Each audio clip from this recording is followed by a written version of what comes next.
Scientifically भी ये proof हो गया कि 14 to 16 आवर्स की फास्टिंग आपकी बॉडी में बहुत सारी चीज़ों को एक्टिव कर देती है। और अगर वाकई शुगर के पेशेंट हैं तो थोड़ा काम कम कर देना, यानी अपने आप को थकाएं कम और अपनी ऐसी डाइट कर लें, डॉक्टर से थोड़ा मशवरा कर लें। सहरी में अब जैसे जो शुगर के पेशेंट होते हैं उनको नॉर्मली डॉक्टर कहते हैं मेरे मशवरे पे ऐसा मत कीजिएगा, लेकिन डॉक्टरों से मैंने सुना है, मुझे भी तजर्बा है कि सहरी में फिर शुगर की दवाई ना खाएं।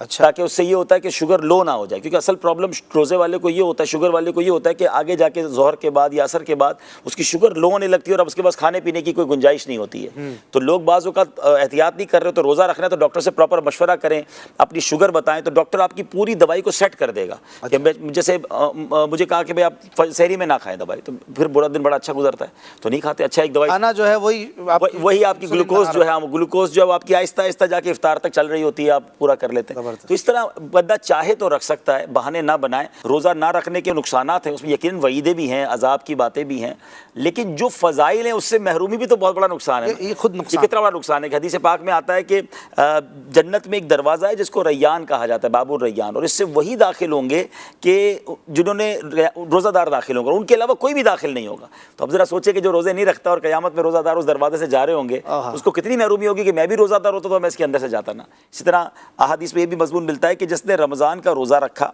और उसकी हुदूद को पहचाना और जिस चीज़ से बचना चाहिए उससे बचा, तो जो कुछ गुनाह पहले कर चुका है उसका कफ़ारा हो गया। सुभान अल्लाह। अब ये रमज़ान के रोज़ों का ऐसा फजीलत, ऐसी फजीलत, तो फिर क्यों? अच्छा, फिर क़यामत के दिन रवायतों में भी आता है कि जिस दिन लोग हिसाब किताब में मसरूफ़ होंगे ना, रोज़ादारों के लिए दस्तरखान लगाया जाएगा, यानी उस डिफ़िकल्ट डे, क्योंकि उन्होंने दुनिया में खाने पीने से रुके होंगे, अल्लाह क़यामत के दिन उनके लिए दस्तरखान लगाकर उन्हें नेमतें खिलाई जाएंगी। अब वो सोचे कि जब लोग हिसाब किताब की लाइन में गर्मी में धक्के खा रहे हों और रोज़ादार दस्तरखान पर क़यामत के दिन बैठे होंगे, तो कितनी हसरत होगी उनको कि जो थोड़ी सी बीमारी का बहाना बनाकर खामा खाई जनाब रोज़ा नहीं रखते थे।